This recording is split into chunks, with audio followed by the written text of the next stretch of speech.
আজকে আমি এই জিনিসটা বানাবো। সো আমরা এখন প্রথমে শুরু করার জন্য 14টা এরকম কাঠি নিয়ে নিব। সো তারপর এরকম এটা পেন্টাগন শেপে নিয়ে তারপর এগুলোকে সব গ্লু করে দিব। তারপর এভাবে করে আমি গাইস সব বুঝাই দিতে পারবো না। সো আমি যেভাবে করতেছি তোমরা এভাবেই করলে আর কি করতে পারবা। সো এর প্রথম স্টেপটা ডান করেছি, এরকম আবার করছি আমি তোতলাইতেছি কেন আমি জানিও না।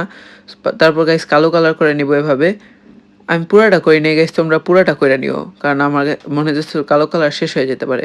তারপর আমি এরকম একটা জিনিস বানায় নিছি, তারপর এটা এভাবে করে গ্লু করাই দিয়ে তারপর ভালো মতো একটু গ্লু দিয়ে এটা প্ল্যাটফর্মের মতো আর কি কিছু একটা রাখার জন্য, এটা তোমাদের ইচ্ছা মতো তোমরা বানাই নিও। সো আমাদের এই প্যান্টাগনের মতো জিনিসটা ডান হয়ে গেছে।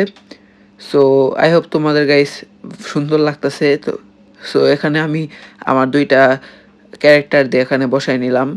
তারপর তোমাদেরকে গাইস দেখাই দিতে গিয়ে গাইস আমার এই যে এই জিনিসটা গাইস আমার সাথে পোপাট হয়ে গেছে গাইস। আমার যে ক্যারেক্টারটা ভেঙে গেছে, আমি ভাঙতে চাই নাই, আমি ওয়ালের সাথে নিছি ভেঙে গেছে। সো কি সমস্যা নেই। আই হোপ গাইস তোমাদের ভিডিওটা ভালো লাগছে। আর গাইস বাই।